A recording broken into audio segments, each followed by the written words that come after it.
Alive and kicking to supersize your business. Sharon Horne-Ellstrom here. And our idiom today, our expression is alive and kicking. Now, this is kind of a fun idiom or expression. It's been around since the 18th or 19th century, late 18th, early 19th. So it's been around for hundreds of years. Excuse my throat. And it means, of course, to be alive and well, doing, you're in good condition. Everything's going fine. You're in good health. And it wasn't until the 1960s that this idiom came to mean a denial of someone's death or demise, right? I experienced that in 2010. I was alive and kicking, not so much kicking for a while, but alive after I had a sudden cardiac arrest. Well, this idiom was originated by fishmongers when they were hawking their wares at the fish market. And they would say that their fish was alive and kicking. And by 1850, this was already considered a cliche. So it's been around for a long, long time and used by a lot of people. And of course means that we're going strong, we're continuing, we're doing things that we need to do to create what it is that we want, especially with respect to building and growing and supersizing our business.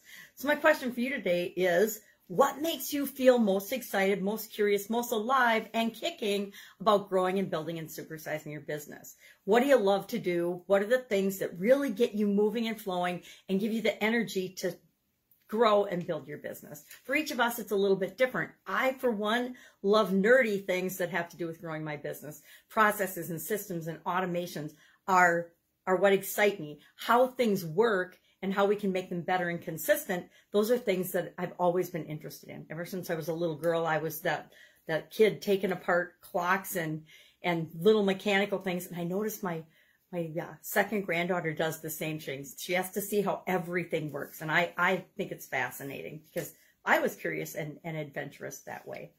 So what are some ways that we can use this in our business? How do we keep our business alive and kicking? Because our businesses go through ebbs and flows. We all experienced that during the pandemic. There were times and there were a lot of businesses that weren't alive and kicking. They were shut down in a dead stop. And if they didn't make changes and look for different ways of maintaining and growing and building their business, they're not in business anymore.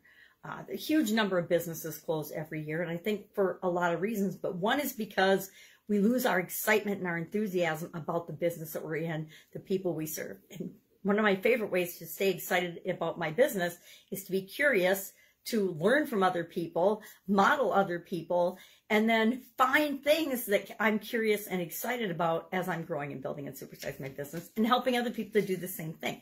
I get excited helping other people build their businesses. So, again, plan, do, check, act. Planning, I like to plan for my business. It excites me. Some people don't. So find someone who, you paint the vision and the excitement and find someone else to do the detailed stuff that you don't like to do. I am not a detail-oriented person. It's hard to believe, but details are not my thing. I don't mind doing and making the structure, but I like someone else to come behind me and say, okay, well, these are the steps, all the steps we need to do to make that thing happen. So I guess I'm more of a big picture gal, and we're all different. So figure out what you're strong at, focus and do those things, do more of those things, and then find ways to keep things simple by creating systems and processes that make it so that you don't have to do the things you don't like to do, or so that you can delegate or hire or outsource the things that you don't like to do. Because there's always things in our business that have to be done, but it doesn't mean that we have to do them. It also doesn't mean that we have to learn how or know everything about how to do them. I would say the most successful business people I know are those that know what needs to be done and what the outcome and the result should be, but they leave it to people that are more interested and more knowledgeable in the details of how to make that happen. And the how to make that happen is up to the people that they delegate to. So curious? Are you alive and kicking? Is your business alive and kicking in 2022? And will it be in 2023 and beyond? I've closed businesses. Some of them didn't survive. Actually, a lot of them didn't survive. And so we have to know when to grow and build and supersize our business and when to change direction.